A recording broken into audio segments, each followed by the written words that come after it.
Welcome to session 2 of our CODA web training. Today we'll be covering the basic structure and principles of classification. My name is Dr. Y. Hamed, and I'll be guiding you through this session. I'm a mortality classification specialist and ICD consultant with the CDC Foundation. I'm excited to share this essential information with you today. Slide 3 is an outline for our presentation. We will be focusing on the general principles of classification and the basic structure of ICD-10, detailed in section 2324 of the volume 2 instruction manual 2016 5th edition. We will cover the ICD-10 volume, chapters, blocks, and different character levels of classification, including the special U codes. In slide 4, let's begin with why the ICD coding process is so important.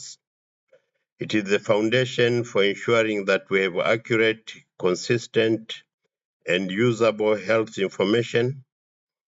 This data is critical across all areas of healthcare, from clinical care and public health to research, administration, and reimbursement. In slide 5, it shows the background and rationale, and I'll ask you one question. So why is it crucial to understand the structure and principles of ICD-10? Well, a solid understanding is essential for accurate cause of death reporting. This accuracy directly impacts public health surveillance and helps in allocating resources effectively. Furthermore, it provides the data we need to identify health trends and risk factors. Slide 6 shows you that I'll be talking about the core purpose of ICD-10, which is to systematically classify diseases and health conditions into standardized alphanumeric codes. This allows for the global recording, analysis, and comparison of mortality and morbidity data.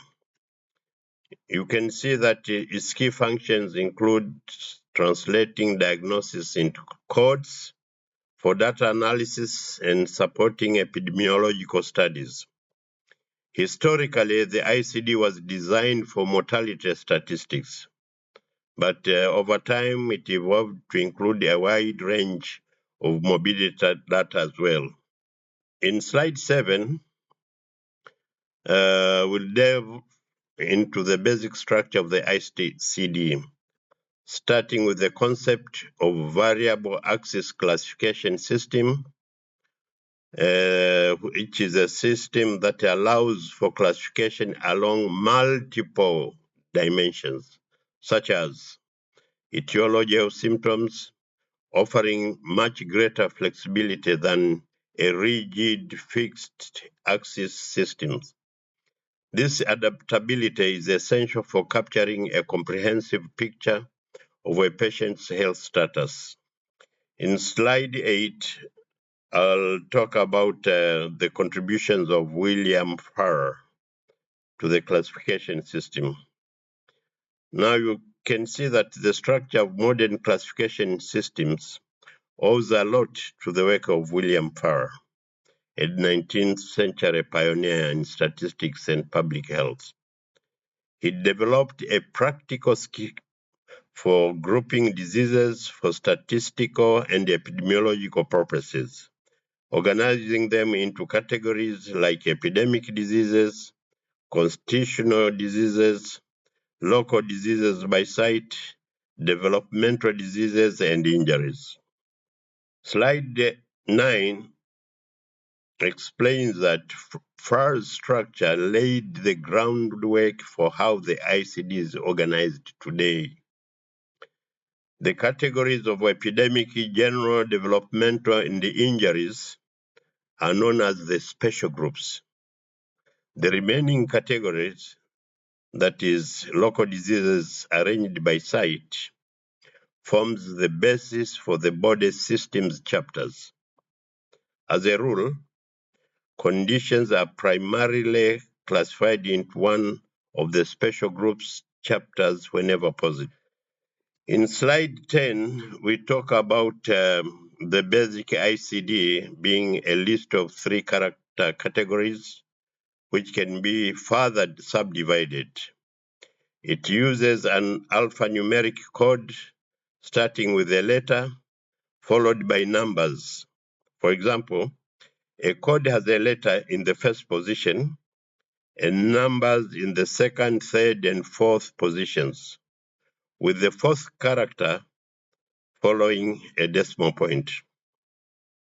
This structure allows for codes ranging from A00.0 to Z99.9.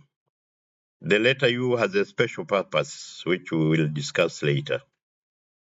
The 3 ICD-10 volume, that is starting volume 1, which contains the main classification, also known as the tabular list. Volume 2 is the instruction manual, which provides guidance for users. And then there is volume 3, which is the alphabetical index, which lists diseases and conditions alphabetically. Let's look closer at volume 1. This volume contains the main classifications divided into 22 chapters. To use it, you navigate through chapters and categories to find the most accurate code. The core of this volume is a list of 3 character categories, which is a mandatory level for reporting to the WHO mortality database. It also includes special tabulation lists for mortality and morbidity. The volume 2 is the instruction manual. It offers detailed guidelines for accurate coding and practical instructions for implementation.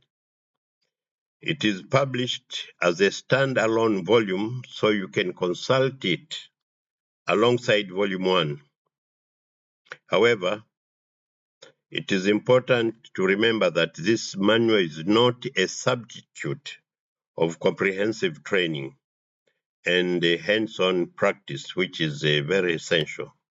The volume 3 is the alphabetical index. This volume provides an organized alphabetical list of diseases, conditions, and external causes. It is a user-friendly entry point into the classification system, helping you quickly find the appropriate code by looking up the medical terms, and it complements the tabular lists in volume 1. So in slide 15, I ask, why is volume 3 so practical? Well, it serves as a quick reference, saving time for coders and clinicians. By providing synonyms and cross-references, it helps reduce errors and ensures that you find the most accurate code. It also acts as a bridge to volume 1, guiding you from a diagnostic term to the correct code, which is especially useful for complex conditions. Slide 16, starting the coding process with volume 3, emphasize that for best practice, start by coding process to find the reference and conditions in volume 3, the alphabetical index. By consulting the index, you can ensure you are selecting the correct code based on the nature of the diagnostic statement. Slide 17, I'll walk you through an example whereby we suppose you need to code a diagnosis of type 2 diabetes mellitus. You would start by opening volume 3 and looking up diabetes. Under that term, you'd find the entry for type 2, which points you to the code E11. Finally, you would cross-check this code in volume 1, that is the tabular list, to ensure it matches all the clinical details. In slide 18, I would like to mention that there are 22 chapters, each chapter being represented by a letter as the first character of the code. Chapter 1 through 17 cover diseases and other morbid conditions. Chapter 18 is for symptoms and abnormal findings. Chapter 19 focuses on injuries and poisoning. Chapter 20 on external causes, and Chapter 21 on factors influencing health status. The unused codes are left within each chapter for future revisions. Now, if we look at blocks and categories in slide 19, you will see that within each chapter, the content is further divided into blocks of 3 character categories. For instance, in chapter 1, these blocks are organized by the mode of transmission of a disease. In chapter 2, which covers neoplasms, the blocks are classified by the tumor's behavior and then by site. The range of categories for each block is noted in parentheses after the block title. Slide 20, as you can see, the 3 character categories themselves can represent a single condition, especially if it is a common or of public health importance. Other categories are used to group diseases that share common traits. There are also provisions for other specified conditions and unspecified conditions to ensure the classification system is comprehensive. For the 4 character categories, you'll see that in order to add more details, most 3 character categories can be subdivided using a 4th numeric character after a decimal point. This creates up to 10 subcategories. These are used to specify different sites or varieties of a disease. Typically, the 4th character, 0.8, is used for other conditions within the category, and 0.9 is for when the condition is mentioned without additional details. In slide, we talk about supplementary divisions for use at the level of the 5th and subsequent character. That is, in some cases, even more details can be added using a 5th character or beyond. These supplementary divisions allow for classification along a different axis. For example, in Chapter 13, they specify anatomical sites, and in Chapter 19, they can distinguish between open and closed fractures.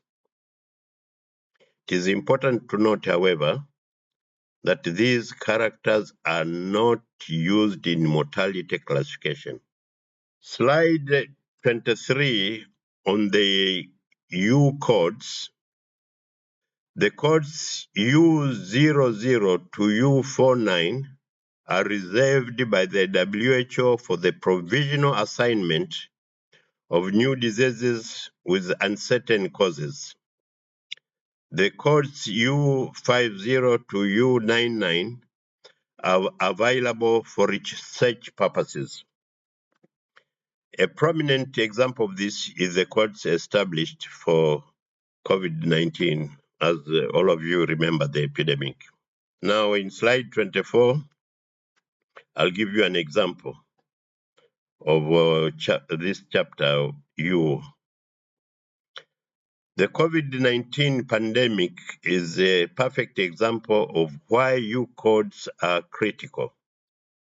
The WHO assigned U07.1 for a confirmed diagnosis of COVID-19 and U07.2 for a clinical or epidemiological diagnosis where the virus was not confirmed by a laboratory test.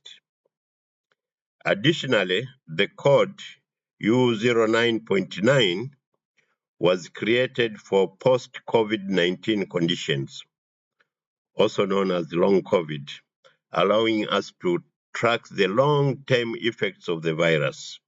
I would like to thank you and conclude our presentation on the basic structure and principles of ICD-10. I hope you did the 4 exercise questions.